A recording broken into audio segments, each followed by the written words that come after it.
Continue today with our series on the book of Philippians. We've been looking at this book in the New Testament now for weeks, months even. It's been a really long series. We're almost near the end of that series that we called The Secret of Joy.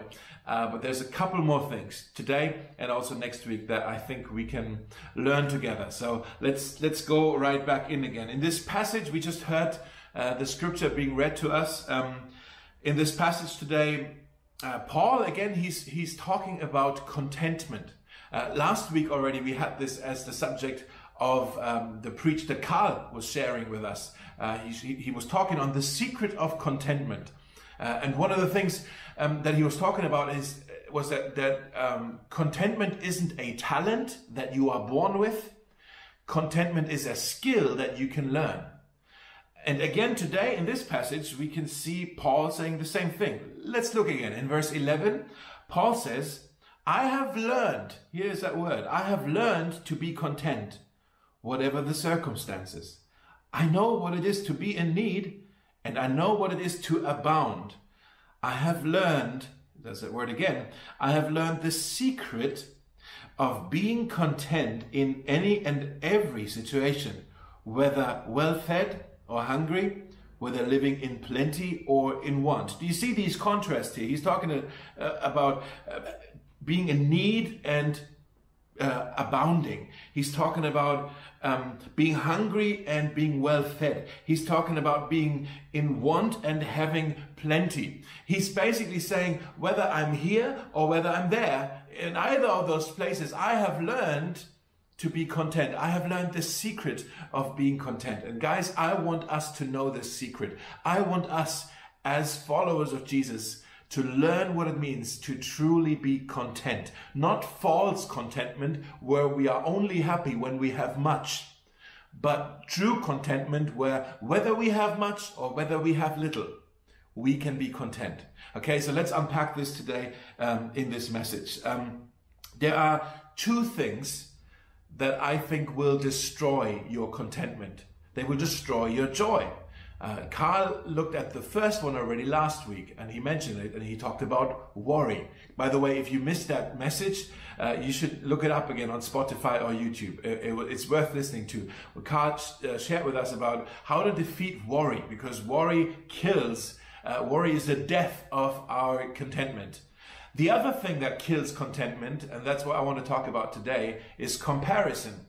The comparison game that we play. You and I, we compare ourselves all the time to other people, consciously and subconsciously. We always play that game of comparison, and we hate it, we also love it, and we all do it all the time. We compare our looks, we compare our shape, we compare our intelligence, we compare our talents, our skills, our abilities, our gifts. We compare our popularity, we compare our jobs, we compare our income, we compare our apartments, our cars, we compare our skin color, our ethnicity, our passports, we compare our humor, our personality, we compare our friends, we compare our children, we compare our spouses, we compare our influence, we compare our success, and then we also compare our mistakes. Oh, look, she messed up, haha, and I didn't. Great.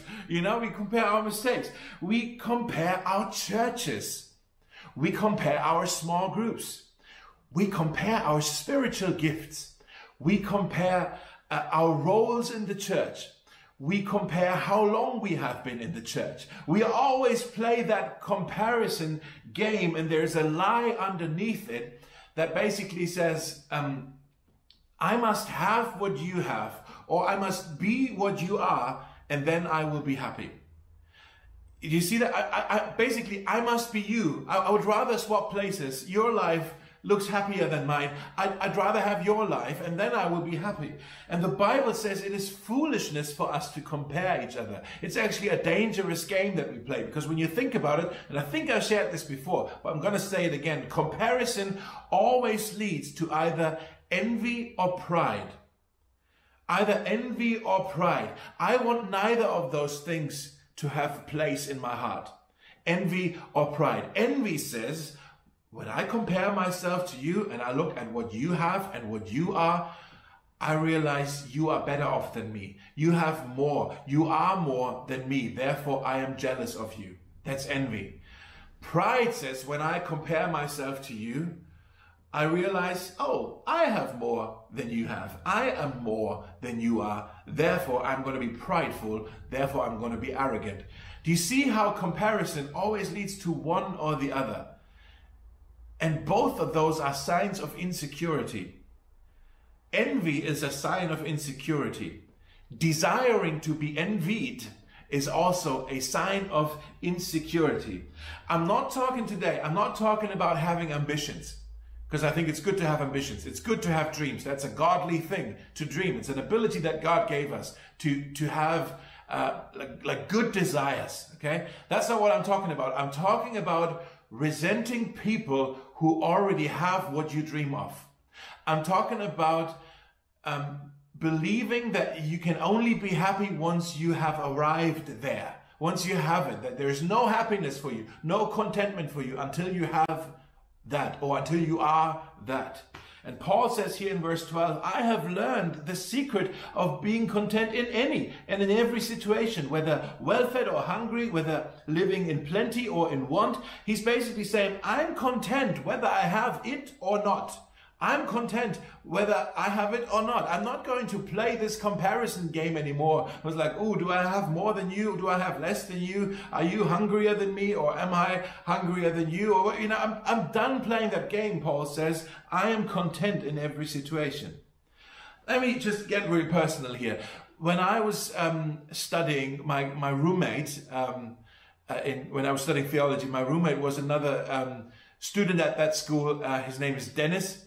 And when he graduated, he married a Dutch girl and he moved to the Netherlands and he became a youth pastor at a great church, a strong church in the Netherlands. You know, loads of young people, loads going on, lots of life. And that's where he went. And then you also know that my wife and I, we were also just married and we had an opportunity, an amazing opportunity to go to Northern Ireland and be part of a church ministry there. And so Dennis moved to the Netherlands, we moved to Northern Ireland, and we were both new in ministry, talking almost every week on the phone. And there were moments, plural, not just once, but there were moments where when I heard Dennis talk about all that's been going on at his great church, I was jealous. I was playing the comparison game, and I was jealous of, man, there's so much going on. And I was sort of looking at God as well. I was like, God, how come he gets to have all the young people in his church? How come he has all the creative people? Look at what they're pulling off. How come he seems to have an endless budget for all his ministry ideas, right? And I was playing that silly comparison game, and feeling inferior to what God seemed to have been doing at Dennis's church.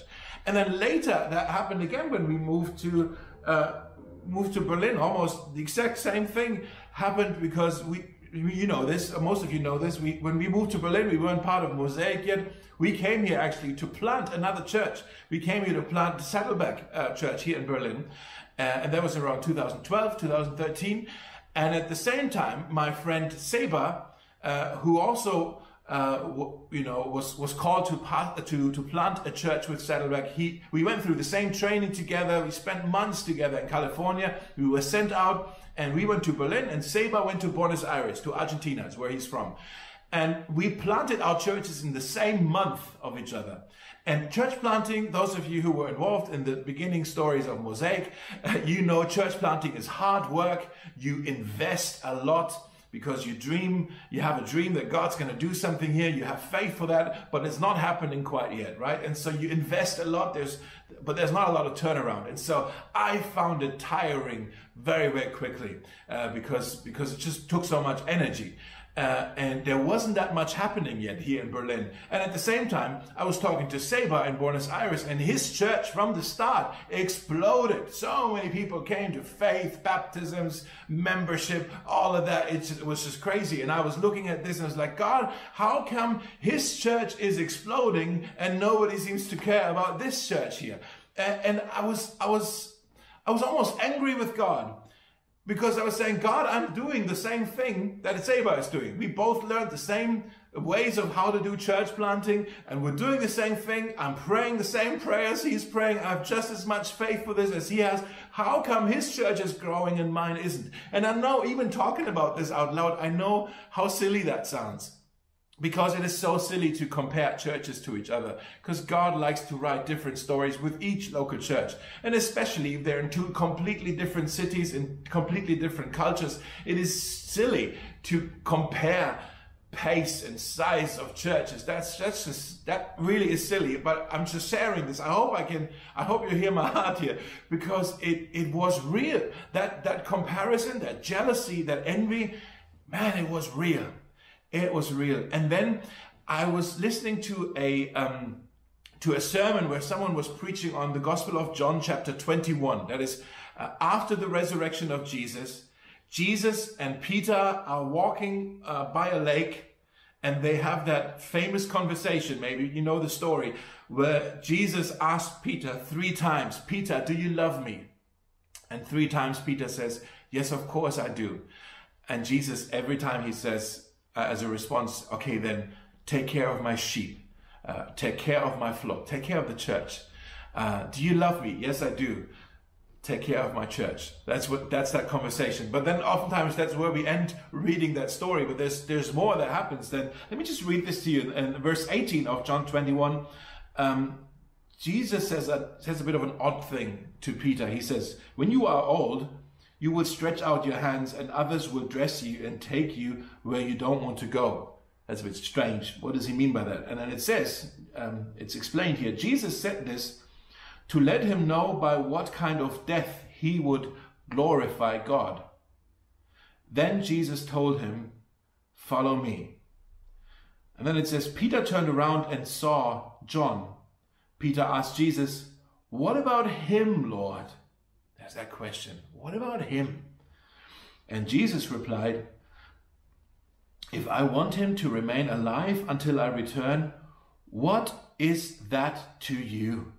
You follow me." What is that to you? You follow me. Those 8 words, guys, they are, when I heard this, they were like an antiseptic on a wound.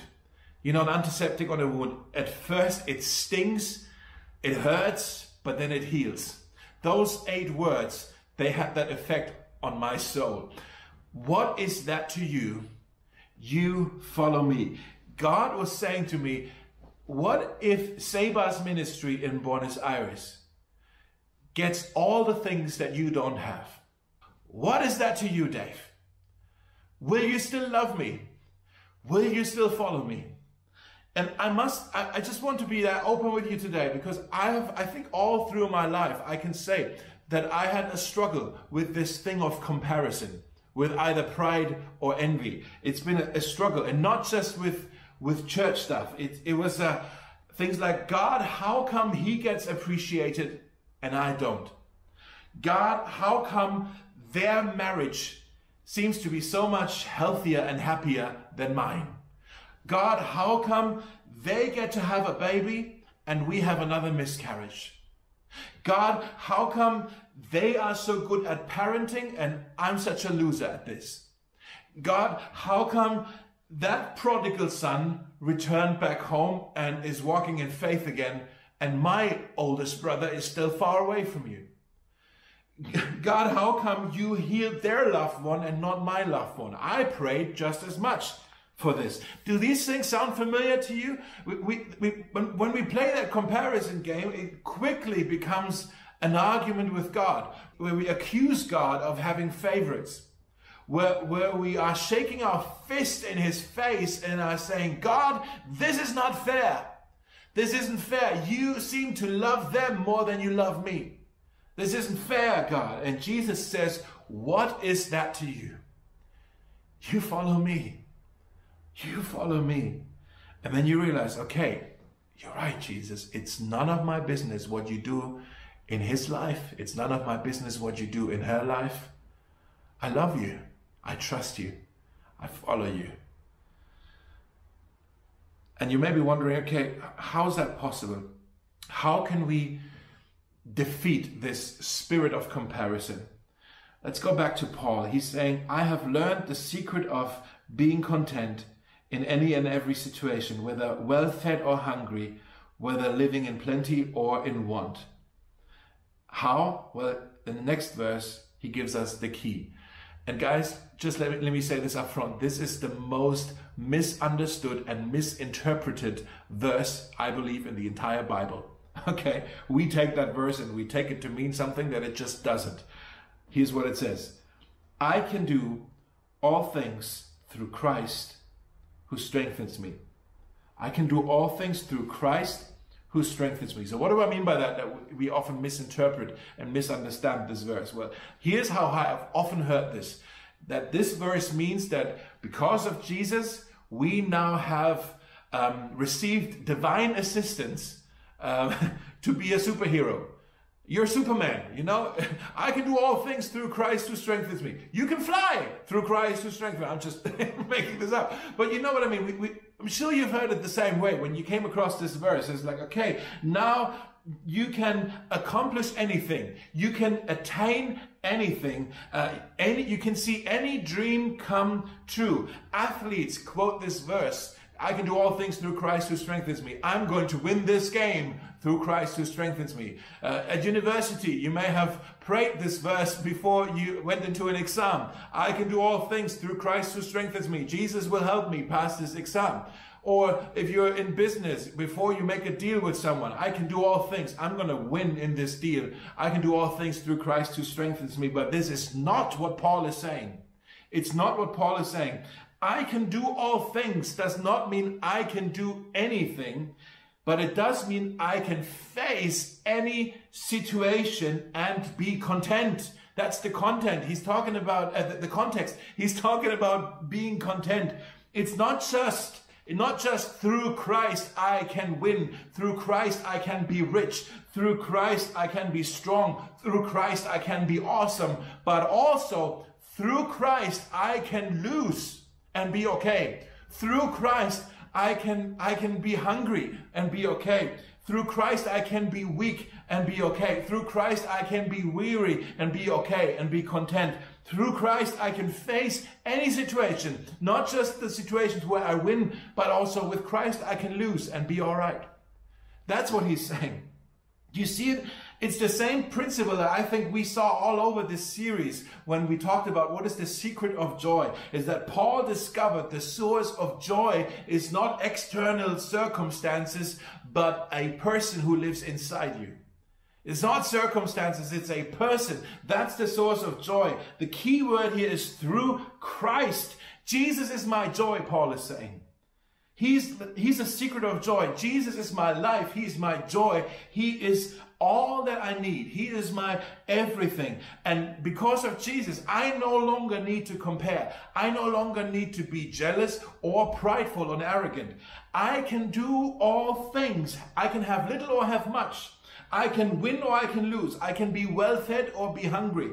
I can be a somebody or a nobody. I can do all these things through Christ who strengthens me.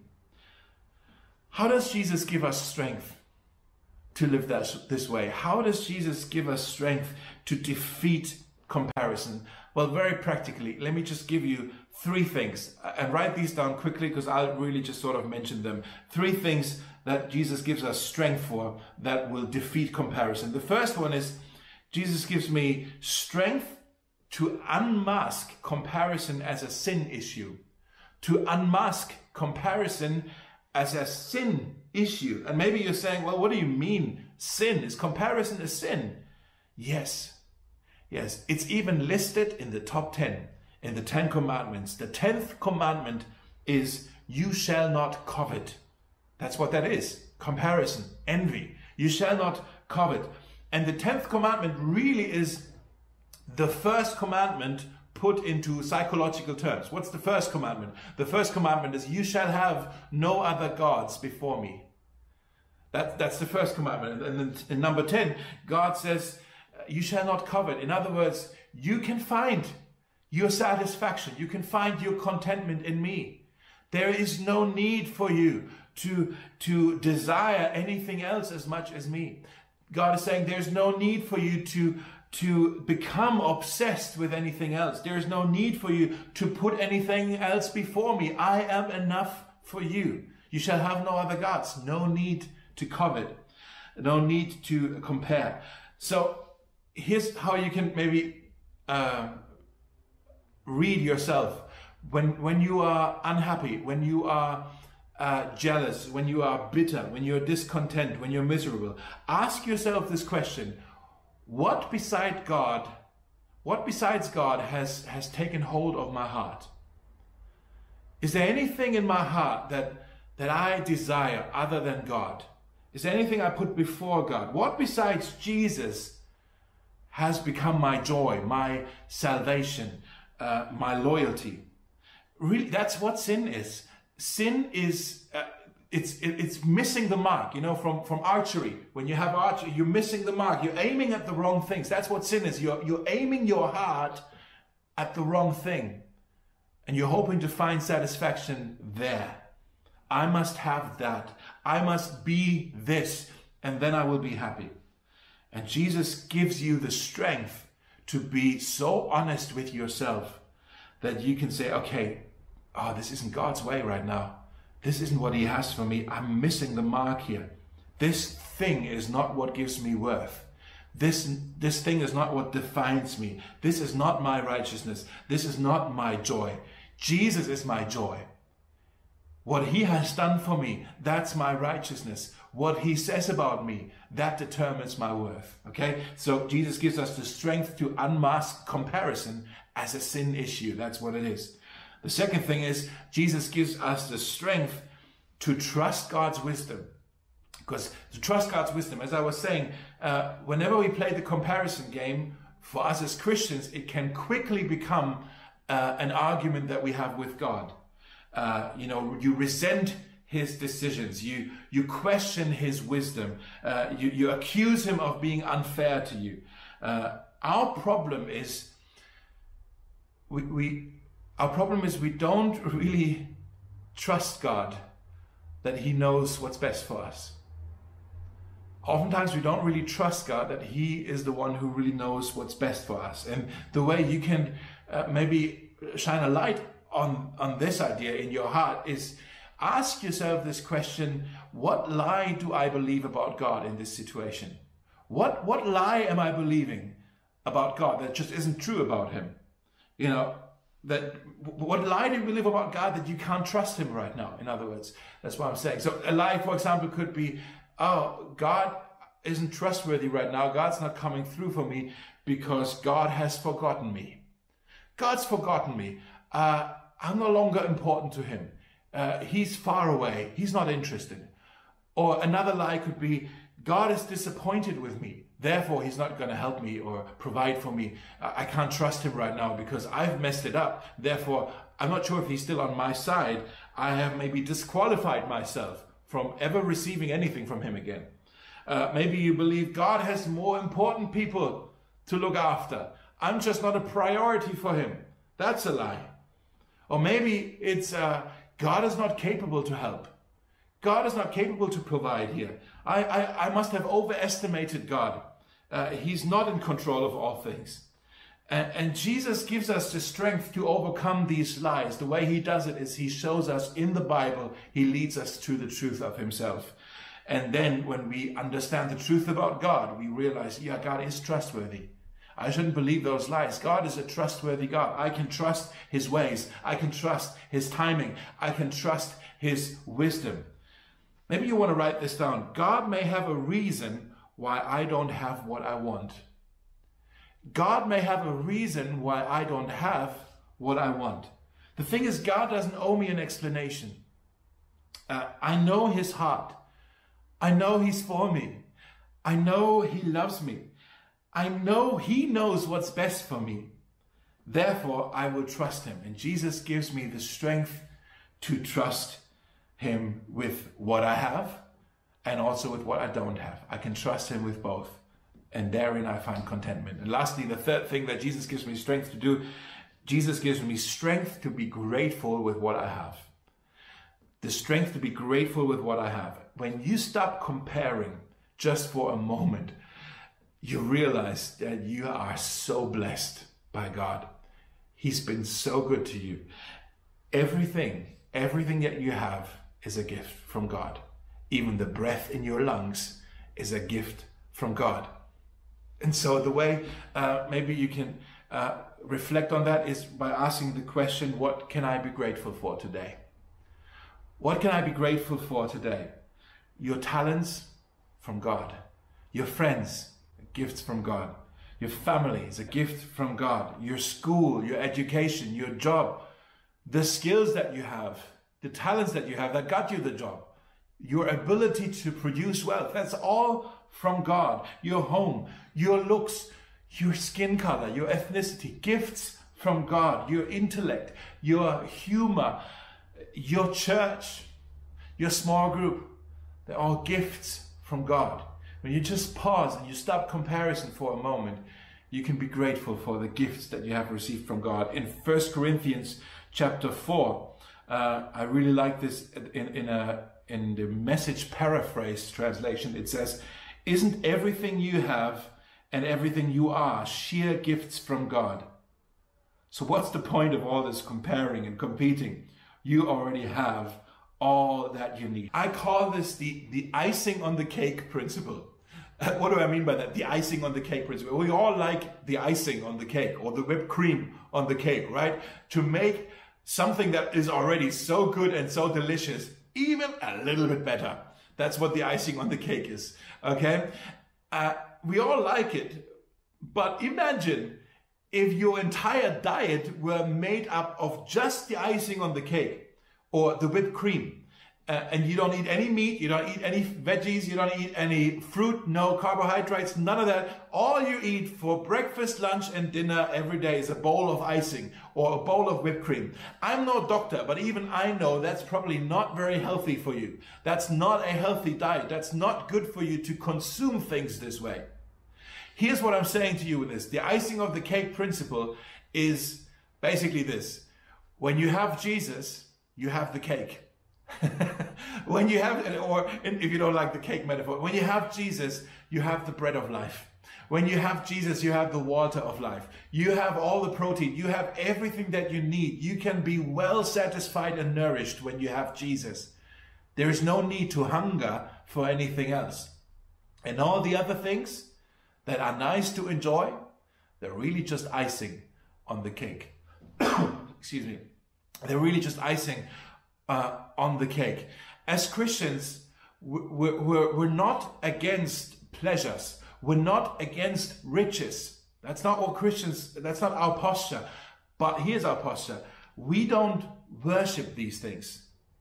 We don't worship riches and pleasures, nor do we abstain from riches and pleasures. We enjoy the riches and pleasures. When we have them, we can say, oh, this is nice, but it's only the icing on the cake. Because if I lose it, and sometimes we lose these things again, then we can say, that was nice, but it was only the icing of the cake. I still have the cake. I still have Jesus. He's the bread of life. He's the water of life. God is my protein. God is my staple. He satisfies my appetite. He is more than enough. And I think that's what Paul meant when he said, I have learned the secret of being content.